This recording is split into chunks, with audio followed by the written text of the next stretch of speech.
where the sun meets the sky. Two hearts in rhythm, yet learning to fly.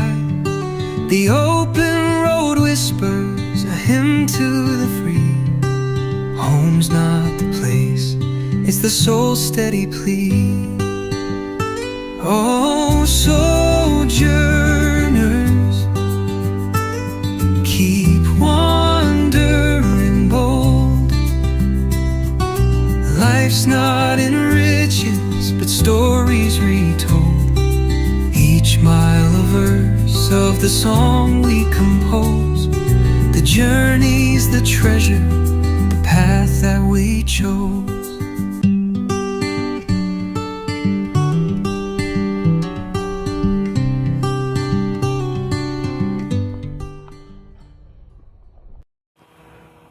So we're out here just for a short bit today to get a few things done today. Nothing really dirty, but that's what so we're counting down. We've got, how many days we got left? Got about 4 weeks, the end of the month. It's not 3 4 weeks. 3 weeks. Got about 3 weeks. Got this last week, we're at work, and so it is July, what, 12? July 13 right now. July 18th is technically our last day of work, and then we've got about 2 weeks after that to get everything cleared out of the apartment, either donated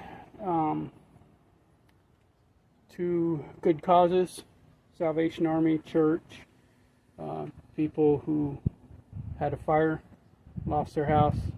We're giving some stuff to them. Stuff we obviously can't fit in the trailer.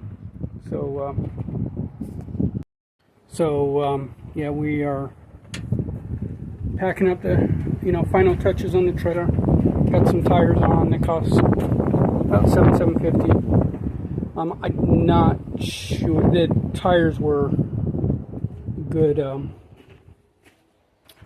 Good 12 years old, and the rule of thumb is 5 to 7 years for tires, and shorter if it just sits. And the guy who owned this trailer before us, he basically had it setting at a hunting site or a fishing site, I forget. He had it sitting in one place, and then he would come out seasonally to it. So this wasn't really driven around that much. So that means the tire life is a lot shorter. And I know that the tires, the date stamps on the tires were about 12 years. And the rule of thumb, again, I said it's 5 to 7. So we couldn't chance that with the trip to Texas. So got new tires. Date stamp is 2024. And the way that works on travel trailer tires is date stamp. The first 2 digits is the week of the year. Last 2 digits is the year. So the date stamp on these is the 20th week of 2024. So we got a good 5 to 7 years out of we're going to get out of the tires. So I got the 4 plus the spare changed. Got a foot for the jack down on that silver part. Didn't used to have anything there. We got a hitch lock, so if we ever park the trailer and go someplace, nobody's gonna come up and hitch up and take the trailer away. Don't have lithium battery yet. It's a lead acid battery, but it's a marine battery. Told you about that in the previous video. Yeah, next is we're gonna have to grease the bearings.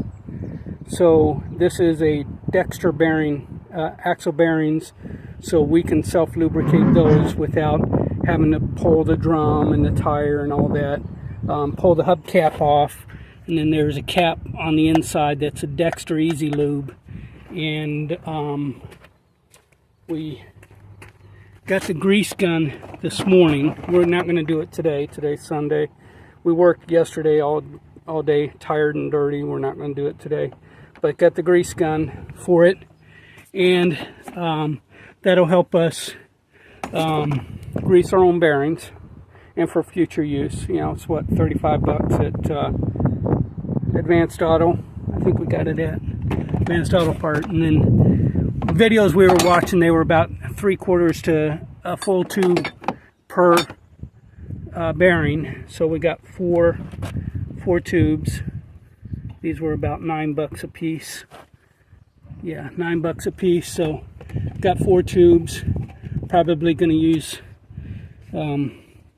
near 4, if not all 4.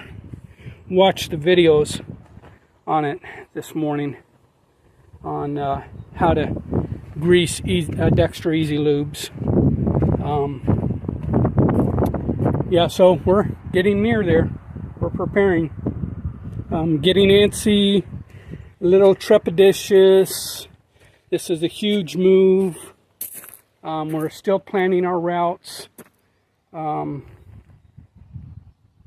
Yeah, so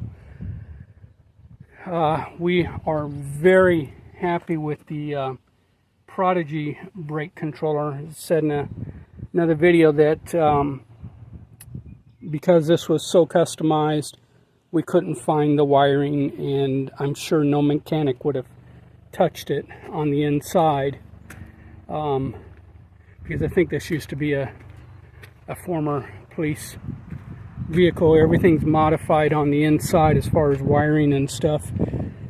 I'm sure nobody would have touched it, or it would have been an arm and a leg. So the best thing to do is, it did have the 7-way. 7-way did work. Was to get a Prodigy, and that works by way of an RF brake controller on the inside of the cab. It works by RF communication with this, so the trailer 7-pin goes into the Prodigy, and then the Prodigy hooks up to the 7-way, and it's progressive. So it knows when you're on an incline. It knows when you're going down or when you're going up. It knows if you're pressing harder on your brake, so it will apply more brake to the trailer, less brake to the trailer. If you're going uphill, it will automatically let go of some of the brake pressure on the back. If you're going downhill, it will automatically apply a little bit more brake pressure on the back so that you're not being pushed or dragged. So it's progressive like that. It knows what to do, when to do it. So that's great. And also, if you ever needed to just hot swap to manual to automatically apply brakes, you could do that. So it's not static, it's progressive on that. So next week we're going to grease the bearings. We have to jack up, do one tire at a time. Somebody's greasing it with the grease gun, another person's spinning the tires, and again, it's about a full tube. It looked like it took them probably 5 to 10 minutes per tire of pumping on that grease gun, which is going to be tiring on that. We got TPMS for each of the tires, and the TPMS is up on the dash right up here. That's how we can read each tire, read the temperature of the tire, the air pressure. We also got TPMS for the car itself on each of the tires, and that's that right up there. Same thing. Read the PSI, read the temperature of the tires, that sort of thing. Yeah.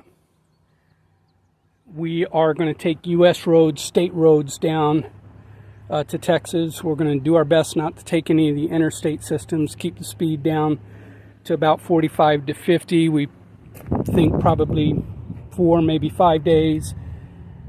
One of the reasons that two of the reasons that we're doing that is this is all new to us, pulling a trailer. So we don't want to jump on the interstate and then all of a sudden, go at, you shouldn't be going over 60 anyway, although a lot of people do it. But we don't, until we're comfortable and we know how the trailer is going to react, whether it's going to sway in the back, and a couple of things can correct that, and for the fact that we couldn't get the hitch off.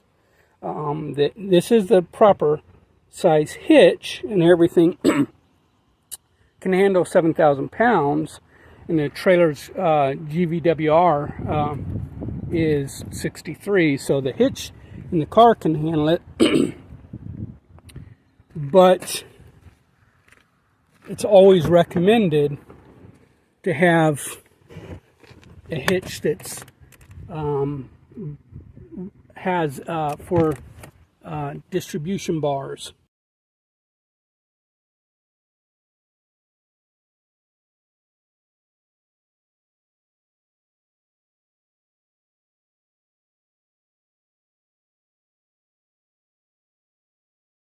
On it, and since we couldn't get the hitch off, we can't put that on there, and the distribution bars would fit into here, and that helps with sway. It helps distribute the weight further back and not directly on the tongue. Other ways that you can do that to keep it from swaying too much in the back is not too much weight on the back, evenly distributing the weight between back and front. And before we take the huge trip in 2 weeks, we're going to run it over a cat scale to get the proper weight, so we know how much the trailer weighs.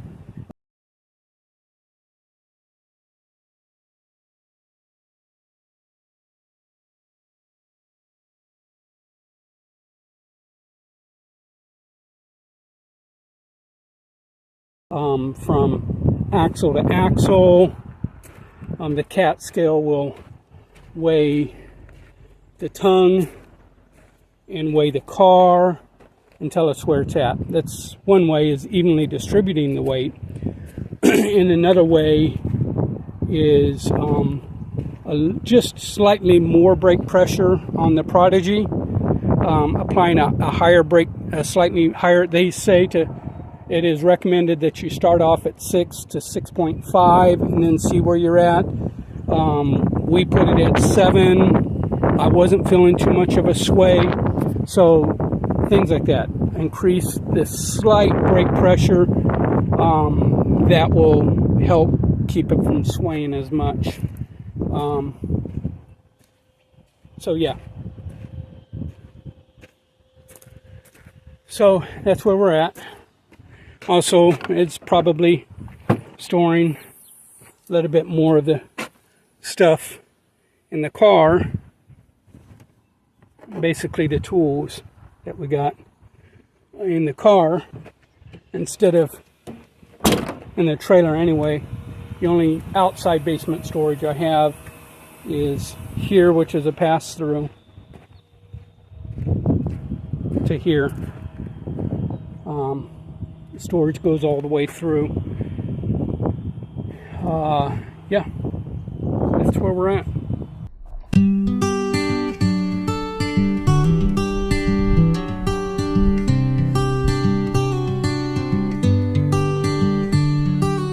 Wheels roll west where the sun meets the sky.